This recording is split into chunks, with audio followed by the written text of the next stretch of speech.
Welcome to my channel GR Chatla and Gajalam Chatla. మనం కౌమారామృత శతకం అనే పుస్తకంలో కౌమారుల గురించి చర్చిస్తున్నాం కవితా రూపంలో. ఇంతవరకు మనం కౌమారుల రుగ్మతల గురించి కవితలు చదివాము, చర్చించాము. ఇప్పుడు వాటి పరిష్కారం గురించిన కవితలు చదువుతూ చర్చిస్తూ వాటి భావాన్ని అర్థం చేసుకున్నాం. పరిష్కారంలోని మొదటి కవిత: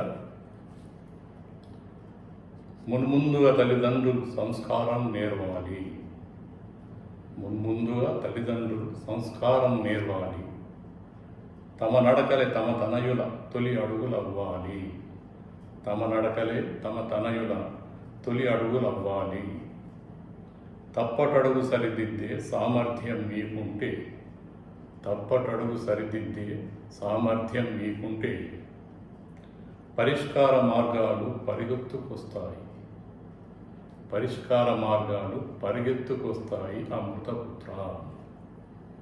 ఇది కవిత. దీని భావం ఏం రాశానంటే, పిల్లలను సరైన మార్గంలో నడిపించాలంటే ముందుగా తల్లిదండ్రులు సంస్కారం నేర్చుకోవాలి. ఈ సంస్కారాలే పిల్లల తప్పటడుగుల్ని సరిదిద్దుతాయి. కరెక్ట్. అంటే తల్లిదండ్రులే సంస్కారహీనులైతే ఇంకా పిల్లలను వాళ్ళు ఏం చూస్తారు, పిల్లలకి ఏం నేర్పిస్తారు అని దీని భావం. పెళ్ళైన తర్వాత పిల్లల్ని కనడం ఎంతో అదృష్టంగా భావిస్తారు. అదృష్టవశాత్తు పిల్లలు కలుగుతారు. కలిగిన తర్వాత వాళ్ళని ఏ విధంగా పెంచాలి అన్న దానిపైన పెద్దగా శ్రద్ధ పెట్టారు తల్లిదండ్రులు. ఎందుకంటే పిల్లలు కలిగారు కదా అన్న సంతోషంతోనే మునిగి తేలుతుంటారు తప్ప అటు భార్య ఆరోగ్యం ఎట్లా ఉంది, పిల్లల భవిష్యత్తు ఏమిటి అన్న విషయాలపైన పెద్దగా శ్రద్ధ పెట్టారు. శ్రద్ధ పెట్టి వాళ్ళు కొంచెం కొన్ని నెలల పిల్లలు అయిన తర్వాతైనా మనం చక్కగా చూసుకుంటే వాళ్ళకి ఏం కావాలో హాస్పిటల్స్లోనే క్లాసెస్ కండక్ట్ చేస్తారు. పేరెంట్స్ తల్లి ఏ విధంగా మసలుకోవాలి, తండ్రి ఏ విధంగా ప్రవర్తించాలి, పిల్లలు వాళ్ళ మనస్తత్వాలు వాళ్ళ ప్రవర్తన ఎట్లా ఉంటుంది అనే విషయాలపైన ట్రైనింగ్ ఇస్తారు. అది తీసుకుంటే వీళ్ళకి చాలా హెల్ప్ అవుతుంది. అయితే ఇంకేంటంటే, ఈ పిల్లలు తొందరగా ఎదగాలి, తొందరగా పెద్ద కావాలి అతి ప్రేమతోని తల్లులు అట్లాగే తండ్రులు కూడా వాళ్ళకి ఇష్టం ఉన్నా లేకున్నా ఫుడ్, ఆహారం తినిపిస్తూ ఉంటారు. వాళ్ళు ఏ టైం తింటున్నారు, మళ్ళీ ఏ టైం తింటారు, వాళ్ళకు డైజెషన్ అవుతుందా లేదా, ఎట్లా ఉంది అని ఆలోచించారు. వీళ్ళ ప్రేమ, వీళ్ళ ఎంత ఎక్కువ తినిపిస్తే అంత ఎక్కువ ప్రేమ ఉన్నట్టుగా ఫీల్ అయిపోయి ఆ విధంగా ప్రవర్తిస్తుంటారు. ఇక పైగా వాళ్ళు తిన్న తర్వాత మళ్ళీ తినమంటే తినరు. మళ్ళీ వీళ్ళకి ఇష్టమైన ఫుడ్డే తినిపించాలని చూస్తారు. తల్లికి ఇష్టమైన ఫుడ్ తల్లి, తండ్రికి ఇష్టమైన ఫుడ్ తండ్రి. దాంతో పిల్లలకు అది సరిపడక వాళ్ళు తినమని మొండికేస్తారు. అట్లా కాకుండా వాళ్ళ కొంచెం శారీరక ఎక్సర్సైజ్, భౌతికంగా ఎక్సర్సైజ్ ఉంటేనే ఎవరికైనా చిన్న పిల్లల దగ్గర నుంచి పెద్దవాళ్ళ కూడా శరీర ఎక్సర్సైజ్ లాంటిది ఉంటేనే వాళ్ళకి ఆకలిస్తుంది, తిన్న జీర్ణం అవుతుంది, మళ్ళీ టైం టు టైం తినగలుగుతారు. అట్లా కాకుండా వాళ్ళు అల్లారు ముద్దుగా ఒక పౌల్ట్రీ ఫామ్లో కోడి పిల్లలు పెంచినట్టుగా పెంచుకుంటూ ఆ ఫుడ్ కూడా వీళ్ళకి ఇష్టమైన ఫుడ్ని కుక్కుతూ ఉంటారు. దాంతో వాళ్ళకు ఆరోగ్యం కూడా పాడైపోయే అవకాశాలు ఉంటాయి.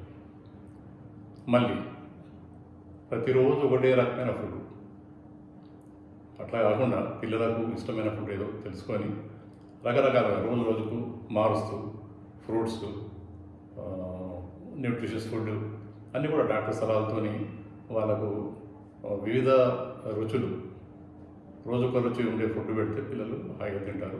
మళ్ళీ వాళ్ళకి టైం మెయింటైన్ చేయాలి. ఏ టైంలో ఈరోజు ఏ టైంలో లంచ్ ఇచ్చాము, ఏ టైం బ్రేక్ఫాస్ట్ ఇచ్చాము, మళ్ళీ ఏ టైంలో డిన్నర్ ఇస్తున్నాము, మధ్య స్నాక్స్ ఎప్పుడు ఇస్తున్నాము అని చెప్పి ఈ విధంగా టైం టు టైం వాళ్ళను పోషిస్తూ ఉంటే వాళ్ళు ఆరోగ్యవంతంగా ఉంటారు, తల్లిదండ్రులు మనశ్శాంతి ఉంటారు. ఇట్లా కొంచెం పెరిగిన పిల్లలు కొందరు మొండికేస్తుంటారు. వాళ్ళు అడిగింది ఇవ్వనప్పుడు ఏడుస్తారు, గగ్గోలు పెడతారు, కింద పడి దొర్లుకుంటూ ఏడుస్తారు, వస్తువులన్నీ విసిరిపారేస్తూ ఉంటారు. అప్పుడు తల్లిదండ్రులు ఏం చేస్తారు? తిడతారు, కొడతారు కూడా. అది చాలా తప్పు.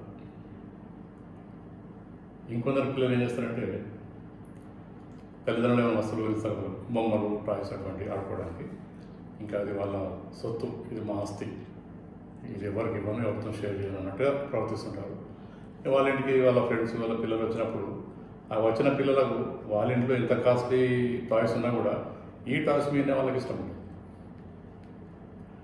వాళ్ళు ఏం చేస్తారు? ఈ టాయ్స్ కావాలని చెప్పేసి వాళ్ళు మారం చేస్తుంటారు. వీడు నేను ఇవ్వనంటాడు, నా టాయ్స్ నేను ఇవ్వనని చెప్పేసి తీసుకెళ్ళి లోపల దాచేస్తాడు. అప్పుడు తల్లిదండ్రులు అరే వీడు షేర్ చేయట్లేదు, మా ఫ్రెండ్స్ ముందర మాకు ఇన్సల్ట్ అవుతుందని చెప్పేసి వాళ్ళు పిల్లల్ని దండిస్తూ ఉంటారు. రైట్ ఇచ్చే వాటికి ఆడుకొని కలిసి ఆడుకోండి అని చెప్పేసి అంటారు. ఒక్కసారి కలిసి ఆడుకోండి అంటే అది సరిగా వాళ్ళకి అది మొదటి నుంచి మెల్లమెల్లి అలవాటు చేయాలి షేరింగ్ అనేది. అట్లా కాకుండా అప్పటి వరకు అల్లారు ముద్దుగా పెంచి ఒక్కసారి షేర్ చేయండి చేయడు వాడు.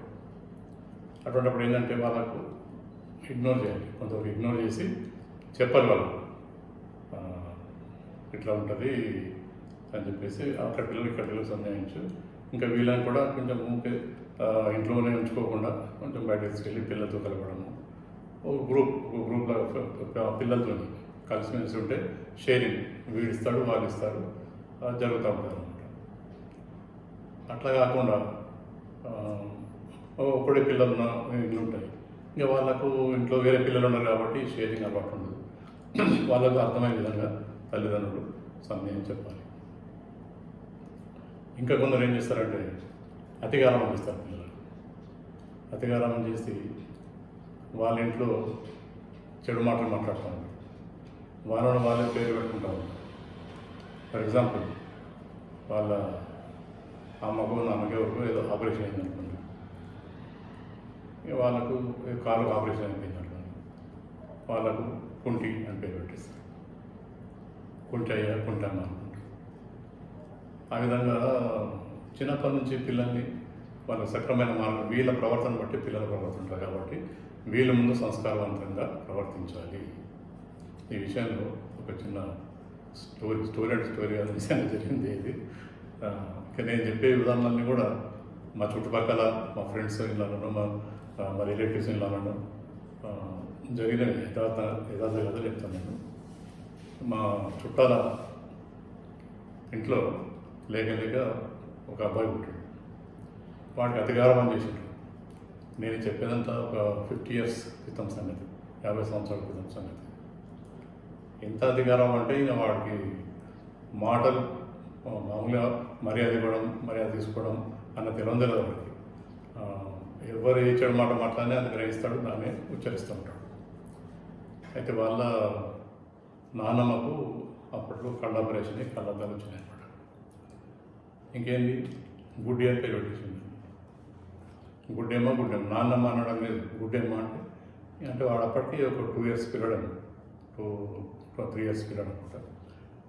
ఇంకా ఆ ముసలమ్మ సంతోషపడిపోయి, అమ్మ నన్ను ఎంత బాగా ముద్దుగా పిలుస్తున్నాడు వీడు, నాన్నమ్మని సరిగా అనరాదు కానీ గుడ్డేమ్మ అని చెప్పి ఎంత బాగా పిలుస్తున్నాడు అని చెప్పి సాగి సంతోషపడిపోవడం, ఇంట్లో వాళ్ళందరూ వాడిని ముద్దు చేయడం.